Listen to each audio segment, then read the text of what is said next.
Kita semua tahu ya, rentetan bencana banjir bandang dan longsor di Sumatera baru-baru ini itu benar-benar meninggalkan duka yang mendalam. Tapi di luar semua analisis soal cuaca ekstrim, soal curah hujan yang tinggi, ada satu pertanyaan yang lebih mendasar.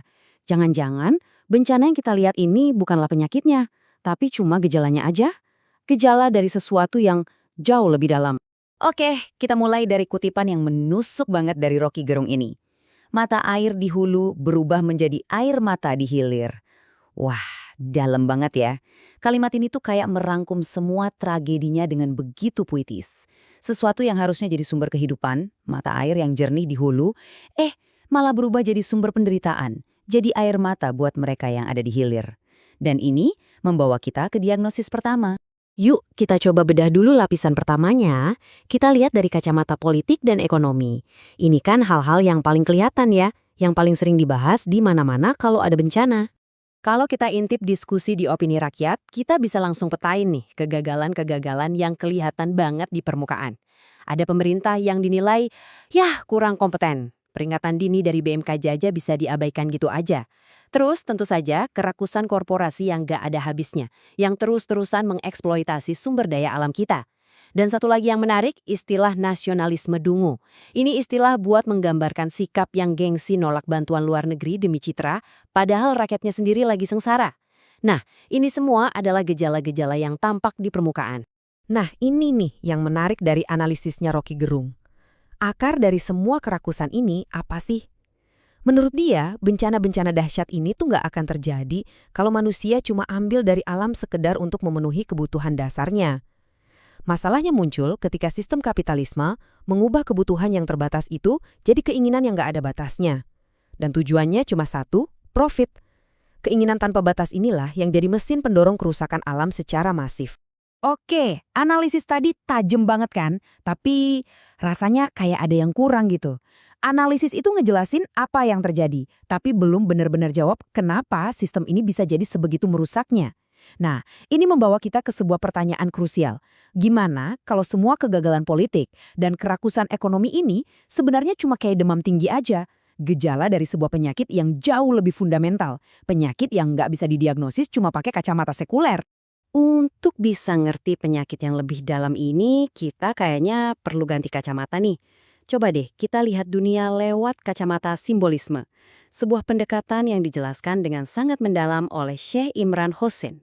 Jadi, apa itu simbolisme menurut Syekh Hussein? Gampangnya gini, simbolisme itu adalah sebuah bahasa yang maknanya nggak kelihatan langsung. Dia mewakili sesuatu yang lain dan butuh wawasan, bahkan kadang wawasan spiritual, untuk bisa memahaminya.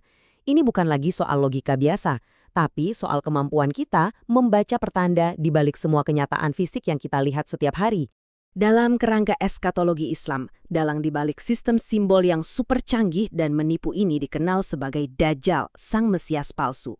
Seluruh sistemnya memang dirancang untuk menipu umat manusia, membuat yang salah kelihatan benar dan yang benar justru kelihatan salah. Oke, sekarang mari kita bongkar pelan-pelan. Gimana sih sistem penipuan ini bekerja lewat simbol-simbol utamanya? Dan yang paling penting, gimana simbol-simbol ini ternyata nyambung banget sama masalah-masalah yang kita bahas di awal tadi? Simbol utama Dajjal adalah dia melihat hanya dengan satu mata. Mata kirinya bisa melihat dunia luar dengan jelas, fakta material, data, keuntungan ekonomi. Tapi mata kanannya buta. Ini adalah simbol dari kebutaan batin, kebutaan spiritual. Sistem ini cuma mengakui apa yang bisa diukur secara fisik, dan buta total sama yang namanya kebenaran spiritual dan akibat jangka panjang dari setiap perbuatannya. Nah, ini dia tipu daya terbesarnya. Dajjal itu menyajikan sebuah sungai yang kelihatannya kayak surga. Isinya kemewahan, konsumerisme, kemajuan material yang seolah nggak ada habisnya. Padahal sesungguhnya itu adalah api yang membakar kita menuju kehancuran, baik secara ekologis maupun spiritual. Sebaliknya, jalan menuju surga yang sejati, yang isinya kesederhanaan, iman, kadang penuh kesulitan, justru dibuat seolah-olah kayak neraka yang harus dihindari. Inilah ilusi kemakmuran yang kita kejar mati-matian. Dajjal juga digambarkan punya gunung roti, simbol dari kekayaan yang melimpah ruah. Pertanyaannya, gimana cara dia ngumpulinnya? Lewat sistem riba atau ekonomi yang berbasis bunga?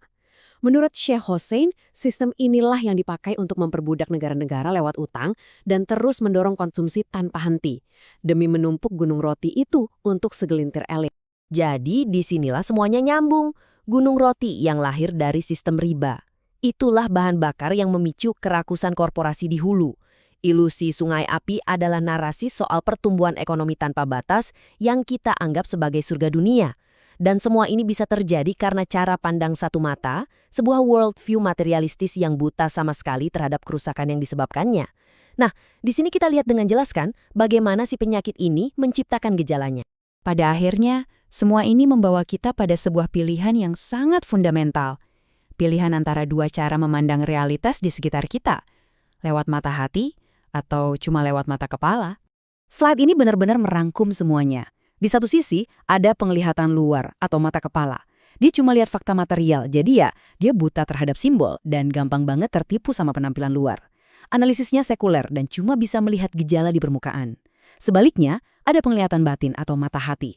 Dia mampu melihat hakikat di balik fakta, bisa membaca pertanda, menembus tipu daya, dan memberikan kita wawasan spiritual untuk mendiagnosis akar penyakitnya.